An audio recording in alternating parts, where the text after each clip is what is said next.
अस्सलामुअलैकुम वरहमतुल्लाहि वबरकातुहू। नाज़रीन, आप तो जानते हैं कि हमारे तज़्ज़ियात जो हैं वो हम आप तक तो पहुँचाते हैं। उसमें लोकल, नेशनल और इंटरनेशनल तीनों मामलात शामिल होते हैं।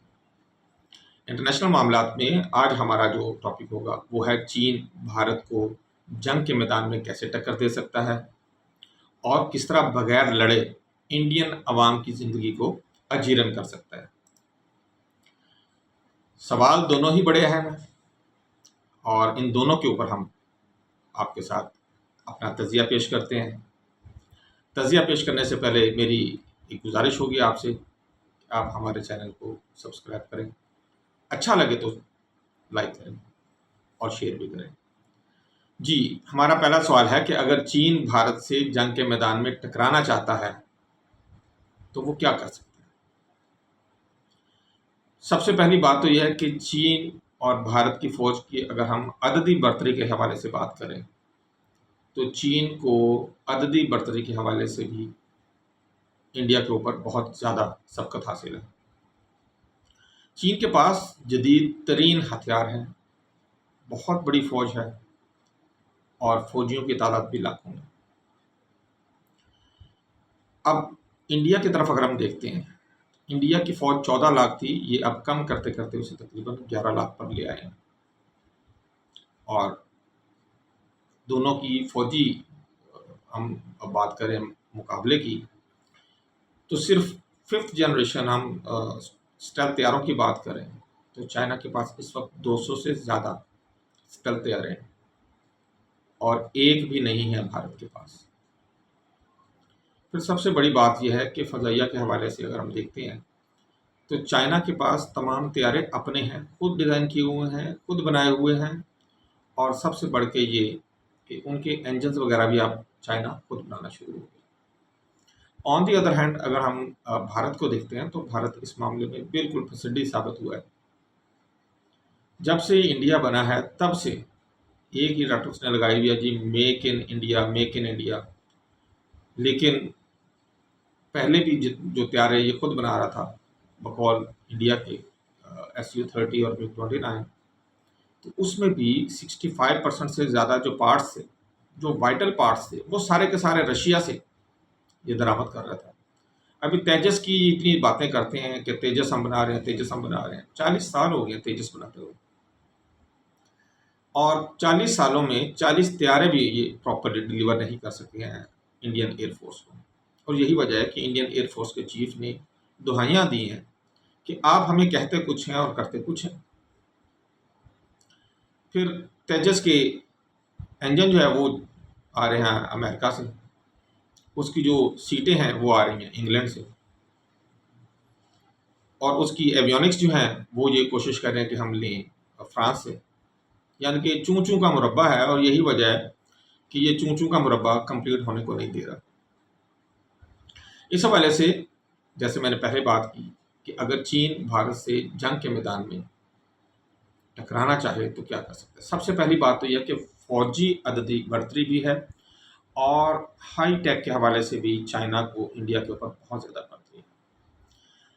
आप अगर इंडियन चैनल्स को देख रहे हों और आप अगर फॉलो कर रहे हों इंडिया के उन दानिश्वरों को जो बेहतर तज़िया पेश करते हैं, जो रियलिटी दिखाते हैं, जिनकी कोशिश होती है कि इंडिया के लोगों को सच सामने लाया जाए, जैसे प्रवीण साहनी हैं और बहुत से लोग हैं, तो ये लोग तो कोशिश करते हैं कि एक्चुअल पिक्चर इंडिया को दिखाई जाए और उन लोगों का जो रियल पिक्चर दिखा रहे हैं इंडिया के लोगों को, जो इंडियन ही हैं, उनका कहना ये है कि इंडिया और भारत का आपस में कोई मुकाबला ही नहीं है।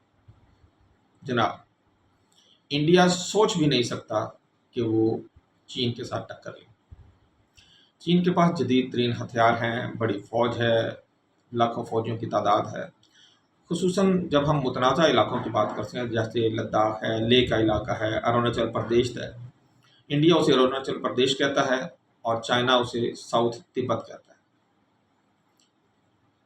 है। साउथ तिब्बत इस हवाले से कहता है कि ये तिब्बत का ही हिस्सा है उसके ख़्याल में और ये उसने वापस हासिल करना है इंडिया से। जबकि इंडिया जो है वो दलाई लामा को अपने पास बिठा के बैठा हुआ है और वो ये कहता है कि अरुणाचल प्रदेश इंडिया का हिस्सा है। जल्द या बदेर अरुणाचल प्रदेश ने साउथ तिब्बत बन जाना है और ये अमेरिका अपना चाइना के कब्जे में चले भी जाना है। बहरहाल अगर चीन भारत से जंग के मैदान में टकराना चाहे तो सबसे पहले वो क्या करेगा कि वो इन्हीं इलाकों में, लद्दाख लेह का इलाका हो गया और अरुणाचल प्रदेश है, इन इलाकों पर अपना दबाव बढ़ा देगा।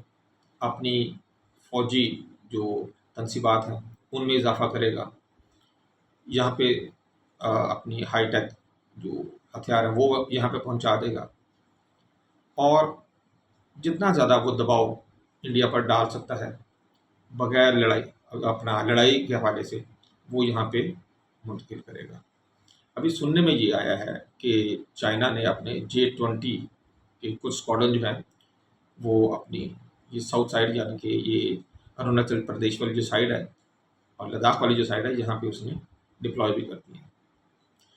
फिर इक़्तिसादी जंग के हवाले से अगर हम बात करें तो चीन इस हवाले से कि चीन भारत की मईशत को निशाना बना सकता है, मिलिटरीली भी और वैसे भी। मिलिटरी तो इस तरह है कि वहाँ पे डायरेक्ट हमला कर दिया जाए उन तमाम जगहों पर जो इनके इंडस्ट्रियल हब हैं, जहाँ पे इनकी स्टोरेजेस हैं, जो इनकी बंदरगाहें हैं, जो इनकी ड्राई पोर्ट्स हैं। और दूसरा तरीकाकार क्या है कि इंडिया से जो दरामदात हो रही हैं चाइना में उनको रोक दिया जाए और जो बरामदात हो रही हैं वाइटल चीज़ों की उनको रोक दिया जाए। इस हवाले से एक बड़ा दिलचस्प जो तज्जिया है कि चाइना जो है वो भारत से जो चीज़ें मंगवाता है वो 13 से 14 बिलियन डॉलर के करीब है। जनाब 13 से 14 बिलियन डॉलर के करीब ये चीज़ें चाइना इंडिया से मंगवाता है। ये तकरीबन 2024 तक का ये डाटा है। अगर हम बात करें कि इंडिया कितनी चीज़ें मंगवाता है भारत से तो आप हैरान होंगे। वो तकरीबन 113 अरब डॉलर की चीज़ें मंगवाते हैं, यानी कि तकरीबन 99 अरब डॉलर का सरप्लस है, ट्रेड सरप्लस जो है वो चाइना इंडिया से हासिल करता है। और इंडिया के लिए ये एक किस्म की मीठी मौत है। मीठी मौत मैं इसलिए कह रहा हूँ कि अगर चाइना चाहे कि वो इंडिया का गला दबा दे तो उसके लिए इतना ही काफ़ी है कि वो जो जितनी भी ये बरामदात की जा रही हैं अपना इंडिया को चाइना की तरफ से, उन पर वो पाबंदियां लगाना शुरू कर दे। क्योंकि बहुत ज़्यादा जो प्रोडक्शन कर रहा है चाइना इंडिया और बड़ा शोर मचाता है कि ये मेक इन इंडिया है, मेक इन इंडिया है, और उसके सारे पार्ट्स, उसके मोस्टली जो पार्ट्स हैं वो सारे के सारे चाइना से आते हैं। ये तो है इक़्तिसादी जंग के हवाले से। फिर डिप्लोमेटिक दबाव के हवाले से अगर हम बात करें तो चीन पाकिस्तान या दीगर ममालिक के साथ मिलकर भारत को सफारती सतह पर बिल्कुल तनहा कर सकता है। इसकी मिसाल मैं आपको इस तरह दूंगा कि अभी रिसेंटली जो सुनने में आ रहा है कि एक न्यू सार्क की बुनियाद रखी जा रही है जिसमें पाकिस्तान, चाइना, बांग्लादेश, नेपाल, श्रीलंका, भूटान, मालदीव, ये सारे शामिल हैं। कौन शामिल नहीं? इंडिया शामिल है। इससे पहले वाली सार्क में देख लें, इससे पहले वाली सार्क में चाइना एज ए मुबस्सर आता था सिर्फ, और उसमें लीड कौन कर रहा था? इंडिया लीड कर रहा था। इंडिया ने 2016 से, जब से पाकिस्तान की तरफ कॉन्फ्रेंस होनी थी सार्क की, और उड़ी का इसने इल्ज़ाम लगा के जी उड़ी के जो दहशतगर्दाना हमले हैं उसमें पाकिस्तान मुलविस है, ये इल्ज़ाम लगा के तो सार्क को उसने डिसेबल करके रख दिया 2016 से।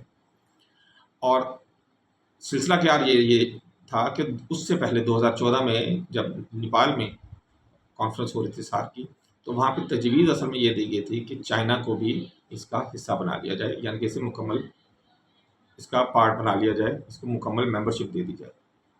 इंडिया ने बजाय इसके कि उस तरफ जाता, क्योंकि सारे मेंबर्स ने तो कह दिया था, तो इसने बजाय इसके कि चाइना को भी इसका हिस्सा बना लिया जाता, उसने इसको डिसेबल ही कर दिया सार्क को, कि ना होगी सार्क तो ना ही चाइना इसका हिस्सा बनेगा। तो आज वो दिन आ गया है कि अब चाइना तो इसका हिस्सा बन रहा है, लेकिन इंडिया को अब इसे निकाल दिया जाएगा। तो अगर ये बेल मंडे चढ़ जाती है, तो उस सूरत में डिप्लोमेटिक दबाव जो है वो बहुत ज़्यादा हो जाएगा इंडिया के ऊपर, और इंडिया सिफारती तनाव में पहले ही तनहा है, मज़ीद तनहा हो जाएगा। और बगैर जंग के भारतीय अवाम की ज़िंदगी कैसे मुश्किल हो सकती है? जैसे मैंने आपसे पहले ज़िक्र किया था, तिजारती पाबंदियाँ, कि चीन भारत को अहम सामान जैसे इलेक्ट्रॉनिक का सामान है, दवासाजी का सामान है, खादें हैं और हाईटेक आलात जो हैं वो प्रोवाइड कर रहे हैं, और अगर इनकी सप्लाई वो रोक देता है तो उस सूरत में बिल्कुल फारिग हो जाता है इंडिया। फिर साइबर वॉर के हवाले से, साइबर वॉर में इस वक्त चाइना छाया हुआ पूरी दुनिया के ऊपर, और भारतीय बैंकों, अस्पतालों या इनका जो इंफ्रास्ट्रक्चर का जो जितना भी है सिलसिला का, उस तमाम साइबर हमले करके उसमें खलल डाला जा सकता है। और इसकी एक मिसाल तो पाकिस्तान ने अभी रिसेंट कायम की थी। अगर पाकिस्तान सारा कुछ डिसेबल कर सकता है इंडिया का, तो चाइना तो खैर बहुत आगे है।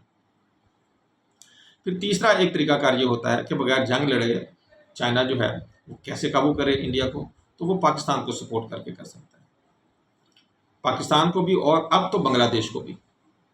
पाकिस्तान को सपोर्ट करके यानी कि चीन पाकिस्तान को फौजी और सियासी तौर पर मजबूत करे, और भारत को अंडर प्रेशर करते हैं। फिर सबसे बड़ी बात मीडिया प्रोपेगेंडा है।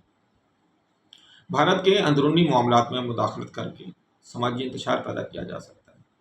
इस हवाले से इंडिया जैसे पाकिस्तान के अंदर अपना प्रोपेगेंडा करता है, और उसने तो हमारी कुछ यहाँ तक है कि सियासी जमातों तक उसने हाईजैक कर लिया हुआ है, जो हर वो काम करती हैं जो इंडिया के हक में जाता है। तो यही काम पाकिस्तान और चीन मिल के, या इवन बांग्लादेश को अगर साथ मिला लिया जाए, तो इस प्रोपेगेंडा वॉर के ज़रिए बड़ी आसानी के साथ इसको गिराया जा सकता है। चीन का जो मुझे आज तक समझ आई है, आप इसकी हिस्ट्री देख लें, जब से चीन बना है अब तक चीन ने किसी के साथ लड़ाई नहीं की है, लेकिन उसने अपने सारे अहदाफ जो हैं वो अचीव भी किए हैं। मेकाओ इसने हासिल किया, हांगकांग इसने हासिल किया, कोई लड़ाई नहीं हुई।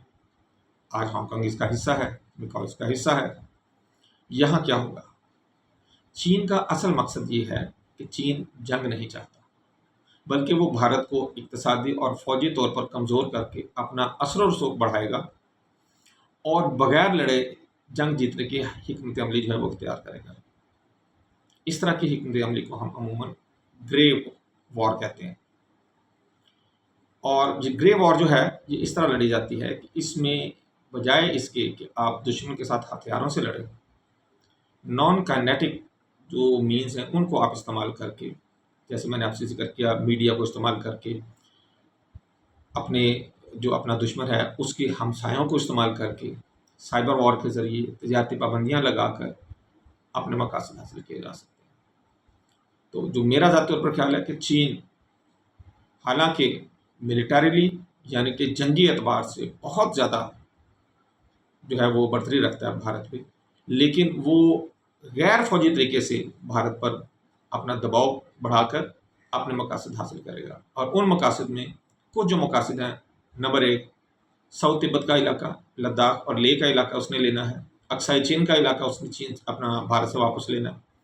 और ये लेते लेते उसका पूरा प्रोग्राम जो दो हैं, वो एक तो ये भी है कि ये जो मकबूजा कश्मीर का इलाका है, या तो इसकी हैसियत इस तरह कर दी जाएगी कि इसमें चीन, पाकिस्तान और भारत, इन तीनों के लोग जो है वो बराबरी की सतह पर आ सकेंगे, यानी कि गैर फौजी इलाका इसको बनाया जाएगा, या फिर ये पाकिस्तान और चीन में तकसीम होगा। और दूसरी तरफ चिकन नेक को ये क्रॉस करेगा, और हर कीमत पर क्रॉस करेगा, नेपाल की तरफ से आएगा। और लाजमी इसकी पूरी कोशिश है कि भूटान और नेपाल के साथ अपने ताल्लुकात को उस नहज पर ले जाए कि एक टाइम आए जब ये उस तरफ से आते हुए अपना एक रास्ता खलीज बंगाल तक बनाए, यानी कि बांग्लादेश तक जाए, और अपनी जो तजारत का जैसे रूट गवादर की तरफ से रखा है, एक रूट ये अपना बांग्लादेश की तरफ से भी ऑन करें। नेक्स्ट वीडियो में इंशाल्लाह वो भी भारत और इंडिया के मुतल्लिक़ ही होगी, और वो होगी हमारी रोबोटिक जंग के हवाले से। इंशाल्लाह उसके हवाले से मैं आपके पास बात करेंगे। तब तक के लिए इजाज़त दीजिएगा। अल्लाह हाफ़िज़।